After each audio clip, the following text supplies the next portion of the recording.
يا أيها المزمل قم الليل إلا قليلا نصفه أو انقص منه قليلا أو زد عليه ورتل القرآن ترتيلا. السلام عليكم ورحمة الله وبركاته. الحمد لله رب العالمين والعاقبة للمتقين والصلاة والسلام على رسوله الأمين وعلى آله وصحبه أجمعين. திருக்குர்ஆனை அழகுற அதன் ஓசை நயத்தோடு ஓத வேண்டும் என்று ஆசைப்படுகிற நல்லுள்ளங்களே, எழுத்துக்களின் பிறப்பிடங்களை தொடர்ந்து எழுத்துக்களின் தன்மைகளுக்கு நாம் வந்திருக்கிறோம். எழுத்துக்களுக்கு தன்மைகள் உண்டு. என்ன, எழுத்துக்களுக்கு தன்மைகள் உண்டா? அது எப்படி என்று கேட்கிறீர்களா? நான் வேறு வார்த்தையில் சொன்னால் உங்களுக்கு இலகுவாக புரியும். எழுத்துக்கள் என்பதை சப்தங்கள் என்று வைத்துக் கொள்ளுங்கள் நண்பர்களே. சப்தங்களுக்கு தன்மைகள் உண்டா என்று கேட்டால் சப்தங்களுக்கு தன்மைகள் உண்டு. உங்கள் முதுகுக்கு பின்னாலே ஒரு பொருள் கீழே விழுகிறது. விழுகிற சப்தத்தை வைத்து என்ன பொருள் விழுந்தது என்று சொல்வீர்களா இல்லையா? சொல்வீங்க தானே? ஒரு பிளாஸ்டிக் டப்பா விழுந்தால் சப்தத்தை வைத்து தெரியும் பிளாஸ்டிக் விழுந்திருக்கிறது என்று. ஒரு ஸ்பூன் கீழே விழுந்தால் ஸ்பூன் தான் விழுந்திருக்கிறது என்று தெரியும். ஏன் தெரிகிறது? சப்தங்களுக்கு தன்மைகள் உண்டு. இப்பொழுது வாருங்கள், சப்தங்களுடைய வரி வடிவம் தான் எழுத்து. அப்ப எழுத்து என்றால் சப்தங்கள் தான் எழுத்து என்று நீங்கள் புரிந்து கொள்ளுங்கள். இப்பொழுது வாருங்கள், எழுத்துக்களுக்கு தன்மைகள் உண்டா என்றால் எழுத்துக்களுக்கு தன்மைகள் உண்டு. அரபு எழுத்துக்களை சிஃபாத்துல் ஹுரூஃப், எழுத்துக்களின் தன்மைகள் என்று பிரிக்கிறார்கள். என்னென்ன தன்மை இருக்கு? அரபு எழுத்துக்களுடைய ஓசைகள் 28, ஒலிகள் உள்ள எழுத்துக்கள் 28. ஒரே ஒரு எழுத்து இருக்கிறது, துணை எழுத்து. அது எழுத்து வடிவத்தில் கணக்கு வைத்தால் 29, நீங்கள் ஒலி வடிவத்தில் கணக்கு வைத்தால் 28. இப்பொழுது வாருங்கள், சப்தங்களுடைய தன்மைகளுக்கு செல்லலாம். சில எழுத்துக்கள் இருக்கின்றன, அந்த எழுத்துக்களை உச்சரிக்கும் போது சப்தம் மேல் நோக்கி செல்ல வேண்டும். என்ன எழுத்துக்கள் சார்? ஹுஸ்ஸ தக்தின் கில் என்கிற 7 எழுத்துக்கள்.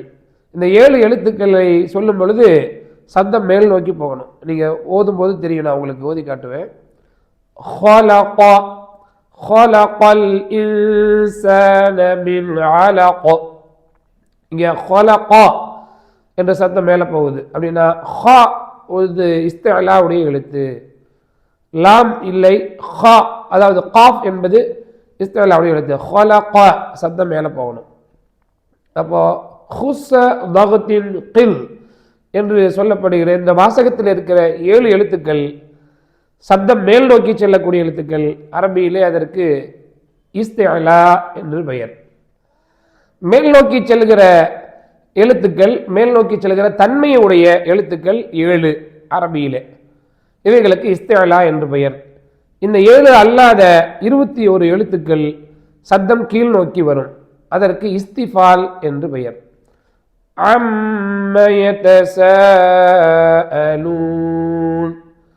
இந்த சொற்றொடர்களில் இருக்கிற எல்லா எழுத்துக்களும் சத்தம் கீழ் நோக்கி வரக்கூடிய எழுத்துக்கள், சத்தம் மேலே போகாது.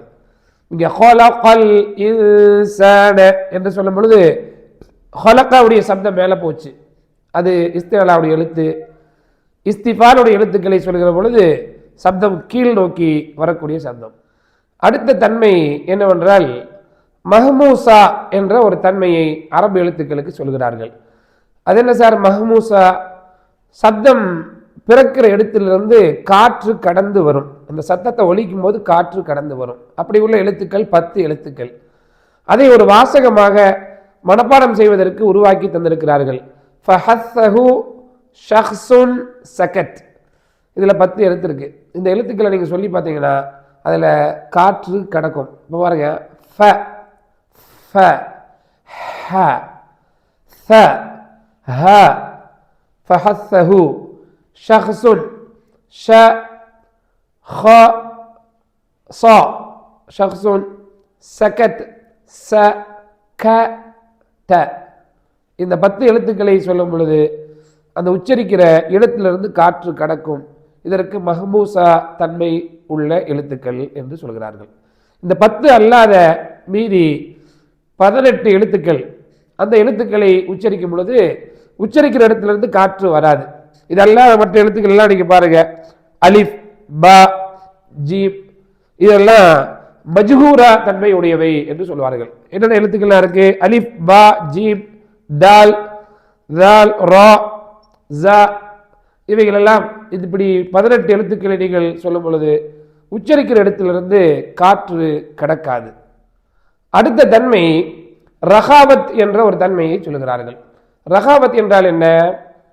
உச்சரிக்கிற இடத்திலிருந்து சப்தம் கடந்து போகும். சப்தம் கடந்து போகிற அளவுக்கு அதற்கு நேரம் நாம் கொடுக்க வேண்டும். அப்படி எழுத்துக்கள் சில உண்டு. இதற்கு ரகாவத்துடைய எழுத்துக்கள்னு சொல்றாங்க. இதற்கு எதிர்நிலையிலே இன்னொரு எழுத்து இருக்கிறது. அதற்கு ஷித்தத்துடைய எழுத்துக்கள் என்று பெயர். ஷித்தத் என்று சொன்னால் உச்சரிக்கும் பொழுது சப்தம் கடந்து போகாது, கடந்து போற அளவுக்கு நேரம் இருக்காது, கொடுக்க வேண்டியது இல்லை என்று அதற்கு சொல்றாங்க. உதாரணம் பாருங்க, ரகாவத்துக்கு நான் ஒரு உதாரணம் சொல்கிறேன். ரகாவத்துடைய எழுத்துக்கள் ச, ஹ, ஹ, தால், ஸ, சீன், ஷீன், ஸாத், ضاد، ظا، غين، ஃப, வாவ், ஹ, யா, இவைகள் எல்லாம் ரகாவத்துடைய எழுத்துக்கள். ரகாவத்துடைய எழுத்துக்கள் சப்தம் கடக்கும் அப்படின்னா புரியலையே உஸ்தாத், எப்படி? இந்த ரகாவத்துடைய எழுத்துக்களை உச்சரிக்கும் பொழுது சப்தம் கடந்து போவதற்கு நேரம் கொடுக்க வேண்டும். உதாரணம் பாருங்க, அஊது பில்லாஹி மினஷ் ஷைத்தானிர் ரஜீம், அலம் நஷ்ரஹ் لك صدرك ووضعنا عنك وزرك.